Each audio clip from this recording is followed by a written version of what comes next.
Era 5 da manhã do dia 4 de março de 1918 e o cheiro de bacon frito enchia a cozinha do Camp Funston, no Kansas. Albert Gitchell, cozinheiro do exército americano, mexia panelas para 56 mil soldados que acordariam dali a 1 hora. Ele tinha 28 anos. Estava com dor de cabeça, com calafrios, com a garganta fechando, mas continuou cozinhando. Era guerra. Soldados precisam comer. Naquele momento, Albert Gitchell se tornou, sem saber, o paciente zero da maior pandemia da história moderna.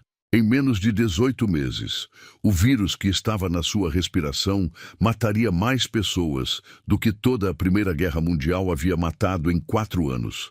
Não centenas de milhares, dezenas de milhões. E o que fez essa pandemia ser diferente de tudo que veio antes não foi a velocidade, não foi o número de mortos, foi quem ela escolheu matar. Para entender o que aconteceu naquele ano, você precisa entender o mundo onde aquele cozinheiro estava cozinhando. Março de 1918. A guerra na Europa estava no seu 4º ano. As trincheiras do fronte ocidental cortavam a França e a Bélgica como uma cicatriz aberta de mais de 700 quilômetros. Milhões de jovens, de uniformes diferentes, viviam afundados na lama, ratos, doenças, gás mostarda. A morte era rotina. As pessoas tinham aprendido a contar mortos como quem conta sacos de farinha. Os Estados Unidos haviam entrado na guerra em 1917. E para enviar tropas para a Europa, montaram dezenas de campos de treinamento espalhados pelo país. O Camp Funston, dentro do Fort Riley, no Kansas, era um dos maiores. 56 mil homens dormindo em barracas de madeira, comendo no mesmo refeitório, treinando ombro com ombro, respirando o mesmo ar. E havia algo a mais no Kansas naquele inverno. Vento, poeira e o costume local de queimar esterco de cavalo nas pastagens. As tempestades de poeira misturadas com cinza criavam uma névoa amarela que entrava pelos pulmões. Os soldados tossiam o ano inteiro. Quando alguém começou a tossir mais forte em fevereiro, ninguém prestou atenção. A poucas centenas de quilômetros dali, no condado de Haskell, no sudoeste do Kansas, um médico chamado Loring Miner estava intrigado. Pacientes com gripes violentas, mortes rápidas, sintomas que ele nunca tinha visto. Em janeiro e fevereiro de 1918, ele escreveu para o Serviço de Saúde Pública dos Estados Unidos pedindo investigação. Ninguém respondeu. Os jovens de Haskell County, que estavam sendo recrutados, foram mandados para o Camp Funston. Eles levaram, sem saber, o que o Dr. Miner havia visto. E naquela cozinha, na manhã de 4 de março, o vírus encontrou Albert Gitchell. Ao meio-dia daquele dia, mais de 100 soldados estavam doentes. Em 3 semanas, mais de 1.100 dos 56 mil homens do campo. No final daquela primavera, a doença já tinha cruzado o Atlântico nos navios de transporte de tropas americanas, infectado os exércitos da Inglaterra, da França e da Alemanha, e começado a se espalhar pela Europa em silêncio.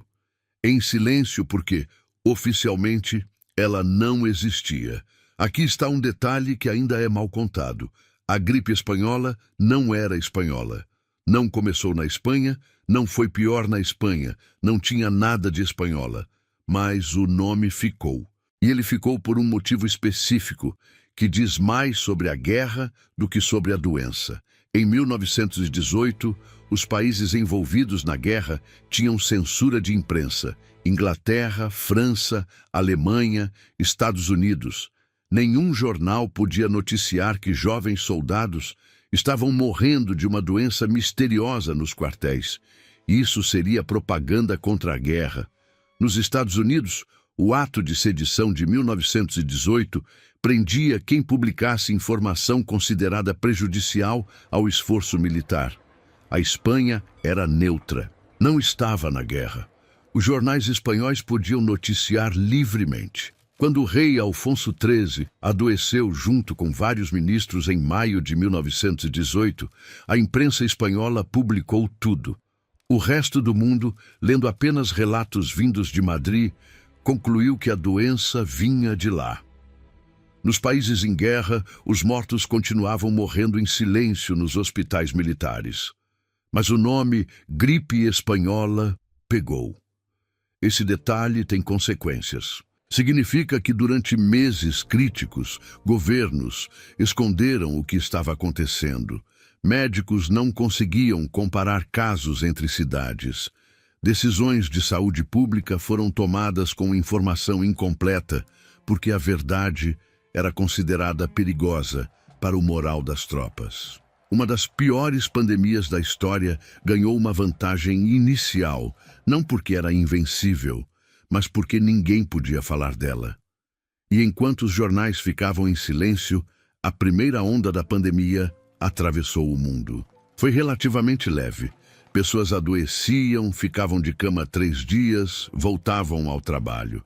Aqui e ali, alguns morriam, mas nada que parecesse uma catástrofe. Em julho de 1918, parecia que a doença estava acabando. Os médicos respiraram, os generais respiraram. A doença tinha passado, eles não sabiam que ela tinha apenas saído para se tornar outra coisa. Em algum lugar entre os campos de batalha europeus e os portos da África Ocidental, o vírus mudou. Os cientistas hoje acreditam que a transformação aconteceu durante o verão de 1918. Talvez em campos de campanha britânicos, no norte da França, talvez em portos de Sierra Leone. Não temos certeza. O que sabemos é o resultado.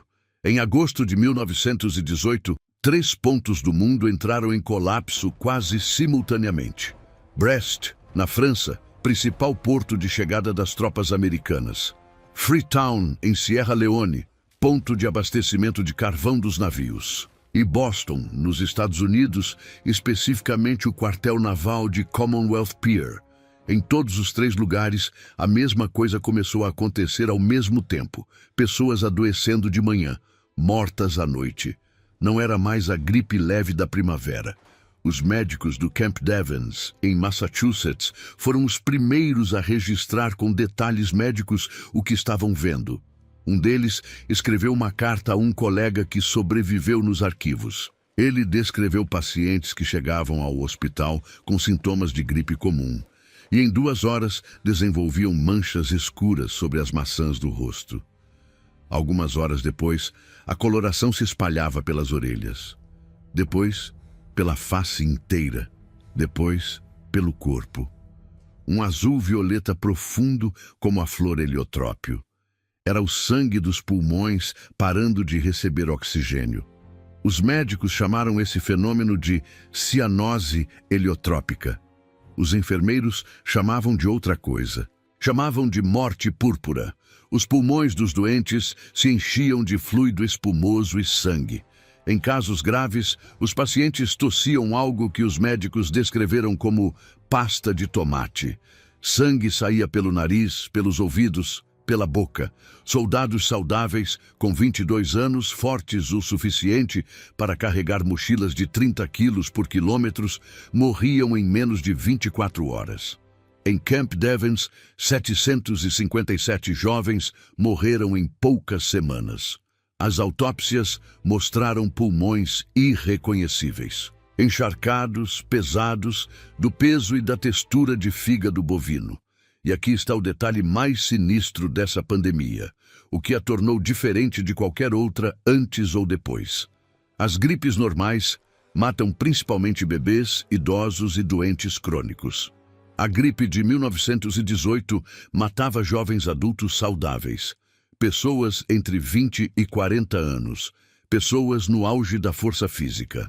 A taxa de mortalidade formava um gráfico que os epidemiologistas chamariam depois de curva em W, picos altos nas pontas e um pico inesperado e brutal bem no meio. Por quê? A explicação que a ciência moderna oferece é cruel em sua ironia. O sistema imunológico de um jovem saudável é poderoso. Quando enfrenta um vírus novo, contra o qual não tem memória, ele responde com força máxima, liberando uma tempestade de proteínas inflamatórias chamadas citocinas. Em pessoas com imunidade mais fraca, idosos, por exemplo, essa resposta é proporcionalmente menor. Mas em jovens, a tempestade era tão violenta que destruía os próprios pulmões dos pacientes. O corpo não morria do vírus, morria do que ele mesmo fazia para tentar se livrar do vírus. A força que tinha mantido essas pessoas vivas até ali tinha se tornado a coisa que as matava. A guerra do outro lado do oceano estava matando jovens com balas. A gripe, do lado de cá, estava matando jovens com seus próprios anticorpos. Em meados de setembro de 1918, a segunda onda chegou ao porto de Filadélfia.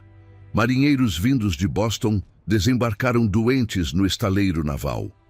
Em poucos dias, centenas estavam internados.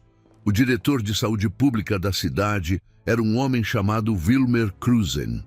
Ele não era médico de saúde pública. Era um obstetra que tinha conseguido o cargo por indicação política. E Filadélfia tinha um problema. Em 2 semanas, em 28 de setembro, estava marcado o maior desfile da história da cidade, o Liberty Lawn Parade. Um desfile gigante para vender títulos de guerra ao público. A cidade precisava arrecadar 259 milhões de dólares para o esforço de guerra. Bandas marciais, escoteiros, soldados, escultoras de carros alegóricos. Iam passar pela Broad Street, pelo coração da cidade. A organização esperava 10 mil espectadores. Os médicos pediram que Cruzen cancelasse o desfile. Vários, em cartas formais, em entrevistas, alertaram. Um deles usou uma frase que ficou para a história. Aquele desfile seria uma massa inflamável pronta para o incêndio. Cruzen recusou cancelar. A pressão política para realizar o desfile e arrecadar o dinheiro era esmagadora. Cancelar era ser visto como inimigo da guerra. Cruzen, na manhã de 28 de setembro, apareceu na cobertura dos jornais, dizendo apenas que se as pessoas fossem cuidadosas e cobrissem a boca ao tossir, tudo ficaria bem.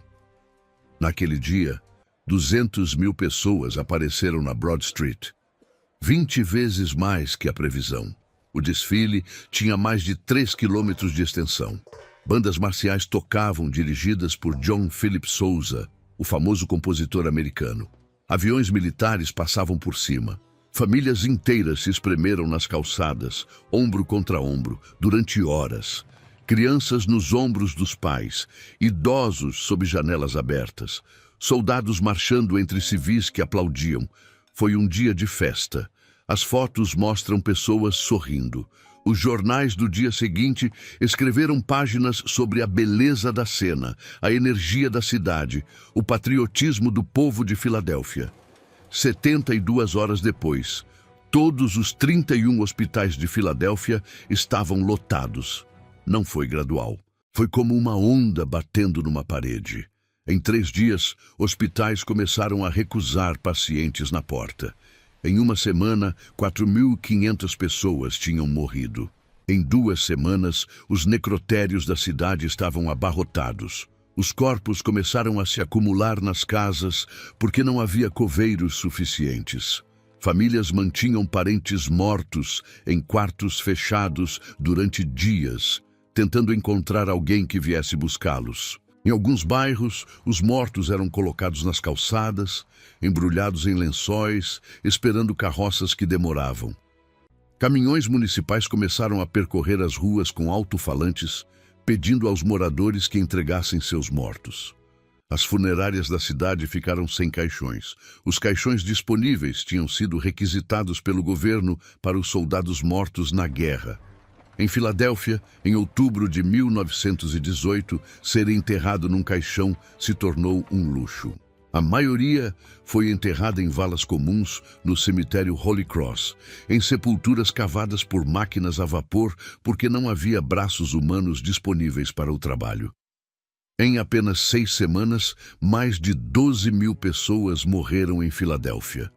Foi a maior taxa de mortalidade por gripe registrada em qualquer cidade americana naquele ano, talvez de qualquer cidade do mundo durante toda a pandemia.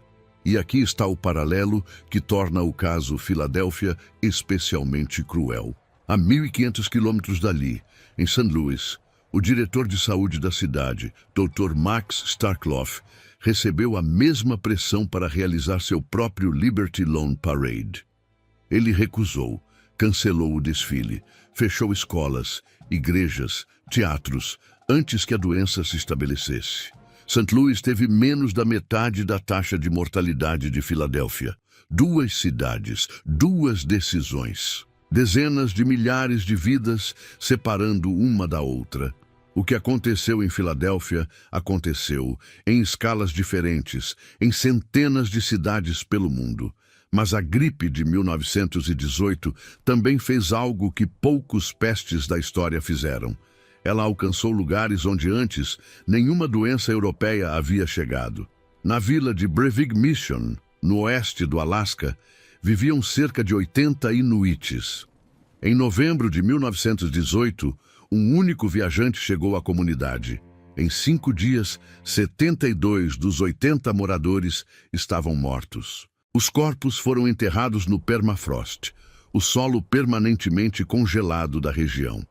Décadas depois, em 1997, cientistas americanos exumariam um desses corpos congelados para extrair amostras do vírus de 1918. É de lá que vem boa parte do que sabemos hoje sobre o sequenciamento genético da doença. A morte de Breivik Mission, 80 anos depois, ajudaria a salvar vidas em pandemias futuras. No Pacífico, a Samoa Ocidental, então sob a administração da Nova Zelândia, perdeu 22% de toda a sua população em 2 meses. Aldeias inteiras desapareceram. Na Índia, sob a administração britânica, as estimativas variam entre 12 e 17 milhões de mortos. Apenas a Índia teve mais mortos que toda a Primeira Guerra Mundial somada. E em todos esses lugares, a mesma cena se repetia. Hospitais lotados, médicos morrendo, enfermeiras chegando aos limites físicos do que um corpo humano pode aguentar. Nos Estados Unidos, com a maioria dos médicos no fronte europeu, foram as enfermeiras que sustentaram o que sobrou do sistema de saúde. E quando as enfermeiras começaram a adoecer também, foram as freiras que assumiram. Em Filadélfia, irmãs católicas da arquidiocese local entraram nos bairros mais pobres, especialmente as comunidades afro-americanas, que eram excluídas dos hospitais segregados da cidade. Elas iam de casa em casa, sozinhas, sem proteção, sem treinamento médico formal. Cuidavam de quem ninguém mais cuidaria. Muitas dessas mulheres morreram nesse trabalho. A maioria delas teve seus nomes esquecidos. O que se viu naquele outono foi o que sociedades em colapso sempre revelam: 2 movimentos opostos acontecendo ao mesmo tempo. De um lado, fuga, abandono, pais deixando filhos doentes em portas de hospital, lojas saqueadas, médicos cobrando preços absurdos pelas últimas doses de aspirina. De outro lado, gente comum fazendo coisas extraordinárias, vizinhos cuidando de famílias inteiras, estudantes de medicina trabalhando 20 horas por dia, padres dando extrema unção em fila, 3 pacientes por minuto até desabarem. A gripe de 1918 não revelou que humanos são bons ou maus. Revelou que somos as 2 coisas ao mesmo tempo em proporções que mudam de bairro para bairro. Em janeiro de 1919, a segunda onda começou a perder força. Não por causa de tratamento, não por causa de vacina, não por causa de medidas governamentais coordenadas. A vacina contra a gripe só seria desenvolvida décadas depois. Os antibióticos, que poderiam ter tratado as pneumonias bacterianas que matavam a maioria dos pacientes, só viriam nos anos 1940. O que aconteceu foi mais simples. O vírus tinha matado tantas pessoas vulneráveis tão rápido que ficou sem corpos novos para infectar com a mesma intensidade. Em fevereiro e março de 1919, veio uma terceira onda mais leve. Em 1920, casos esparsos. Em 1921, a pandemia tinha terminado. Os números finais são impossíveis de reconstruir com precisão. As estimativas mais conservadoras falam em 17 milhões de mortos. As mais altas chegam a 100 milhões. A maioria dos historiadores trabalha com algo em torno de 50 milhões. 50 milhões. Em um mundo de 1,8 bilhão de pessoas naquela época, isso significava que aproximadamente uma em cada 36 pessoas vivas no planeta tinha morrido de gripe em pouco mais de 2 anos.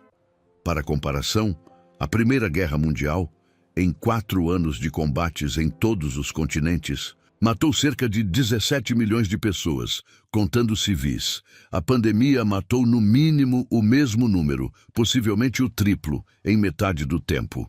E ninguém se lembra dela com a mesma intensidade. Esse é o paradoxo da gripe de 1918, maior catástrofe demográfica da história moderna, quase invisível na memória coletiva. Por décadas, mesmo na historiografia acadêmica, ela foi tratada como nota de rodapé da Primeira Guerra Mundial. Não tinha vilão claro, não tinha narrativa heróica, não tinha imagens icônicas. Só pessoas comuns morrendo em casas comuns, enquanto o mundo do lado de fora tentava continuar sendo o mundo. Os sobreviventes não falavam sobre o assunto. Estudos psicológicos feitos em comunidades duramente atingidas, como em Vermont, nos Estados Unidos, mostraram que famílias inteiras evitaram mencionar a pandemia por gerações. Avós que tinham perdido 3, 4 filhos numa única semana de outubro de 1918 simplesmente não contavam. Era um silêncio que durou quase um século. Foi só em 1997, quando o virologista Jeffrey Taubenberger conseguiu sequenciar o vírus a partir de tecidos preservados em formol no Instituto de Patologia das Forças Armadas dos Estados Unidos, que a ciência moderna pôde finalmente entender o que havia sido a gripe de 1918. O vírus era do subtipo H1N1, com origem provável em aves, que provavelmente passou para humanos através de algum hospedeiro intermediário, talvez porcos. Os mesmos mecanismos genéticos que fazem novos vírus respiratórios surgirem no século XXI já estavam em ação em 1918, em escalas que ninguém da época podia compreender. Albert Gitchell, o cozinheiro que adoeceu na manhã de 4 de março, sobreviveu. Foi internado, melhorou em poucos dias, voltou ao trabalho.